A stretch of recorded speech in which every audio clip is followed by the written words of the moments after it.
আমাদের যে অভিযোগ ছিল এই রিপোর্ট, খসড়া রিপোর্ট তার কাছাকাছি আছে। 2013 সালের 5ই মে শাপলা চত্বরে যে নারকীয় হত্যাকাণ্ড যেটা সংঘটিত হয়েছিল, সেই বর্বরোচিত হত্যাকাণ্ডের বিষয়ে আপনারা জানেন যে আমরা দীর্ঘদিন যাবৎ আমাদের তদন্ত সংস্থা ইনভেস্টিগেশন করেছে।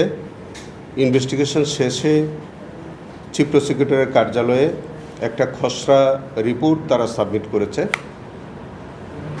সেই খসড়া রিপোর্টটা এখন চিফ প্রসিকিউটর সেটি পর্যালোচনা করবেন। চিফ প্রসিকিউটর যেটা তার দায়িত্ববোধের জায়গা থেকে তিনি মনে করেছেন যে আমাদের যারা ভিকটিম, শহীদ পরিবার অথবা শহীদ যে সংগঠনগুলো আছে, হেফাজতে ইসলামের বিভিন্ন স্তরের যে নেতৃবৃন্দ যারা সেদিন তারাও সেই নারকীয় আক্রমণের শিকার হয়েছিলেন, যারা ইতিহাসের সাক্ষী হয়েছেন, তাদের কাছ থেকে আমরা জানেন যে ইনভেস্টিগেশনের পর্যায়ে ওনাদের বিভিন্ন স্তরের নেতৃবৃন্দের সাথে বা বিভিন্ন সাক্ষীদের সাথে কথাবার্তা হয়েছে, তাদের বক্তব্য নেওয়া হয়েছে, তাদের কাছ থেকে আমরা তথ্য প্রমাণ নিয়েছি।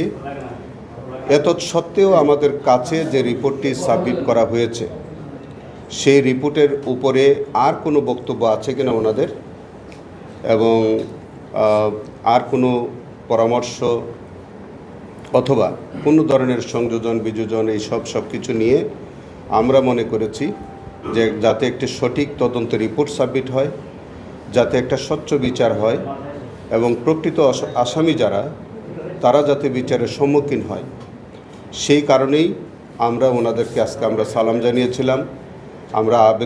আমরা তাদেরকে দাওয়াত করেছিলাম আমাদের অফিসে আসার জন্যে।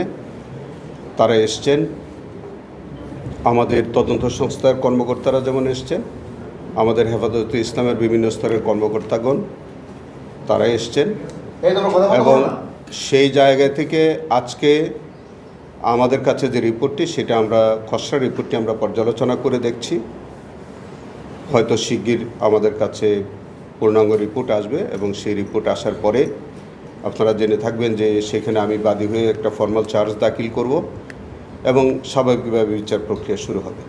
এই পর্যন্ত আপনারা যদি আর কিছু বলার থাকে, আমার মনে হয় যে ওখানে আমাদের না, আমরা এইটুকুন পর্যন্ত একটু আপনাদের কাছে অনুরোধ জানাবো যে আমরা আসামিদের তালিকাটা, যেহেতু এটা খসড়া চূড়ান্ত প্রতিবেদন যেহেতু আমরা রিসিভ করিনি, আসামিদের তালিকাটা আমরা প্রকাশ করতে চাচ্ছি না বা পারছি না। আপনাদের অন্যান্য কোনো বিষয় যদি প্রাসঙ্গিক কোনো পরামর্শ প্রশ্ন থাকে, সেটা আমাদের আইজুল হক হুজুর আছেন, মামুনুল হক হুজুর আছেন, আমাদের পীর সাহেব হুজুর আছেন, আমাদের তদন্ত সংস্থার কোঅর্ডিনেটর আছেন, ওনাদের কাছে আপনারা আর কোনো কিছু যদি জানতে চান জানতে পারেন।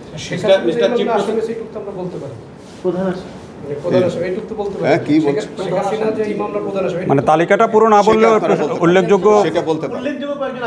আমরা খসড়া তালিকায় শেখ হাসিনার বিরুদ্ধে প্রাথমিক প্রতিবেদন পাওয়া গেছে, সেখানে পুলিশ প্রধান, বিজিবি প্রধান সহ এরকম কয়েকজন, আমরা মোটা দাগে বলতেই পারি যে তাদের বিরুদ্ধে একটা খসড়া রিপোর্ট এসছে, সেটা আমরা যাচাই বাছাই করে দেখব। আর বাকি আপনাদের যদি কোনো প্রশ্ন থাকে, হুজুররা এখানে আসছেন এবং আমাদের তদন্ত সংস্থার সাবেক সেনাপ্রধানের নাম আজিজ সাহেবের নাম আছে কিনা, সেটা আপনার অন্য কোনো প্রসঙ্গ যদি থাকে, আমি তো বললাম পূর্ণাঙ্গ রিপোর্ট আসলে আপনাদের কাছে বিস্তারিত বলা যাবে। মিস্টার চিফ প্রসিকিউটর, একটা বিষয় আমরা যতটুকু জানতে পেরেছি, আপনি যেটাকে খসড়া রিপোর্ট বলছেন, তিনি ডিসি ছিলেন নজরুল ইসলাম, তাকে আসামি করা হয়নি। এটা ঠিক কেন, মানে কি কারণে? আপনি বলছিলেন যে এখানে তদন্ত সংস্থার একজন আছে, উনি উত্তর দিতে পারেন, অথবা আপনি, যদি এটি সত্যি হয়ে থাকে। আপনি যেটা বলছেন, আমি তো বললাম যে একটা খসড়া রিপোর্ট, সেখানে আমি একটু আগেই যেমনটা বললাম যে কোনো আসামি যদি হওয়ার থাকে তিনি আসামি হবেন। এটা খসড়া, সংযোজন হতে পারে, বিযোজন হতে পারে, আমরা তো যাচাই বাছাই করে দেখছি। এবং আজকে আমাদের হেফাজতে ইসলামের নেতৃবৃন্দরা তারা আছেন, তারা এই ঘটনার জ্বলন্ত সাক্ষী, প্রত্যক্ষ সাক্ষী, তারা ঘটনার বিষয়ে আরও বেশি ওয়াকিবহাল আছেন। আমাদের ইনভেস্টিগেশন রিপোর্টে যেটা বেরিয়ে আসছে, আমাদের সেই ইনভেস্টিগেশনের উপরে যদি আর কোনো বক্তব্য থাকে তারা নিশ্চয়ই বলবে। সাংবাদিকদেরকে কেন আসামি করা হচ্ছে বা হবে, খসড়ায় কেন তাদের নামটা আসে, এইটার প্রশ্নের জবাব আপনারা কোর্ট থেকে নেবেন। কে আসামি হবে, কে আসামি হবে না, সেটা যখন আমরা বিচারের সম্মুখীন কাউকে করব, নিশ্চয়ই তখন আপনারা বুঝতে পারবেন যে কেন কেউ আসামি হবে অথবা কে আসামি হয়নি। এটা তো বিচারের বিষয়, এই বিষয়টা তো আমরা এত অগ্রিম উত্তর দেওয়া সম্ভব না। আল্লামা মামুনুল্লাহ হুজুর, আপনি কি একটু আমাদেরকে বলবেন, যেহেতু চিফ প্রসিকিউটর আপনাকেই কথা বলছেন, যে এখন পর্যন্ত এই তদন্ত যতটুকু চলেছে আপনারা তো খোঁজ খবর রাখছেন, মনিটরিং করছেন, এবং খসড়া একটা রিপোর্ট আসছে, আপনাদের যে নলেজ তাতে করে আপনারা যেহেতু ভিকটিম 50 জনের তালিকা দিয়েছিলেন, আপনারা সন্তুষ্ট কিনা? কারণ একদম শেষের দিকে আছে, খুব শীঘ্রই ফর্মাল চার্জ হবে। আমরা এ পর্যন্ত এই খসড়া রিপোর্ট একেবারে ডিটেলস আমরা দেখি নেই। একেবারে একটা প্রাথমিকভাবে আমরা যেটুকু দেখেছি, কিছু আমাদের টুকটাক কারেকশন আছে, সেই কারেকশন আমরা এখনই ফাইনাল বলি নেই। আমরা একটু পর্যালোচনা করে আমরা এই দু একদিনের মধ্যেই আমাদের কারেকশনের কথাগুলো আমরা ওনাদেরকে বলবো। বলার পরে আমরা ফাইনাল একটা কথা বলতে পারবো যে আমাদের স্যাটিসফ্যাকশনটা কতটুকু। তার এক্সপেকটেশন মানে কি কারেকশন, আমাদের এক্সপেকটেশন কি ছিল, কোনটার সাথে আপনাদের দ্বিমত হচ্ছে? না মানে আমরা তো এখন যেহেতু এটা আগেই বললেন চিফ প্রসিকিউটর যে বিষয়টা তদন্তের পর্যায়ে, এখনও যেহেতু আনুষ্ঠানিকভাবে এটা সাবমিট হয়নি, কাজে এই পর্যায়ের সব বিষয় তো ওপেন করা যাবে না। তো আমরা আমাদের জায়গা থেকে যেটা একেবারে একটা ওভারঅল কথা বলতে পারি, সেটা হলো আমাদের যে এক্সপেকটেশন ছিল, আমাদের যে অভিযোগ ছিল, এই রিপোর্ট, খসড়া রিপোর্ট তার কাছাকাছি আছে। হুজুরদের কাছে বলেন।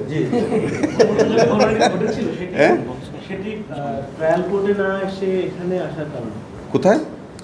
ওয়াইড স্প্রেড সিস্টেমেটিক বলা হচ্ছে, নিয়ে আসলেন কেন এখানে? শোনেন, এটা তো একটা, অবশ্যই এটা একটা সিস্টেমেটিক অফেন্স, এটা ওয়াইড স্প্রেড এবং টার্গেটেড একটা কিলিং, এবং সেখানে সুপিরিয়র রেসপন্সিবিলিটি আছে, লোকাল পারপেট্রেটরদের ইনভলভমেন্ট আছে। আপনি একদম পরিকল্পিতভাবে, হেফাজতে ইসলাম যখন ব্লগারদের বিরুদ্ধে তারা প্রতিবাদ জানিয়ে আসছিলেন, বিভিন্ন রকম যখন তারা নানান সমাবেশ করতেছিলেন, তখন রাষ্ট্রের সর্বোচ্চ জায়গা থেকে এই জনগোষ্ঠীকে, আমাদের এই হেফাজতে ইসলামের মতো এই সংগঠনটিকে তখন একেবারে নিঃশেষ করে দেওয়ার জন্যে তারা নানান পরিকল্পনা গ্রহণ করলেন, এবং তারা কোনোভাবেই তাদেরকে কোনো সমাবেশ করা বা তাদের এই প্রতিবাদের জায়গাটা পর্যন্ত তারা যাতে করতে না পারেন, সেই বিষয়ে রাষ্ট্রের পক্ষ থেকে এরকম একটা পরিকল্পনা তারা নিয়েছে। আপনারা দেখেন 5 তারিখে 5ই মেতে তারা বিভিন্ন জায়গায় তাদের সমাবেশ স্থল কিন্তু তাদের পরিবর্তন করতে হয়েছে, তাদের কোথাও তারা বসতে দিচ্ছে না, এবং সেটি হচ্ছে একেবারে সরকারের চূড়ান্ত জায়গা থেকে। অবশ্যই এটা একটা সিস্টেমেটিক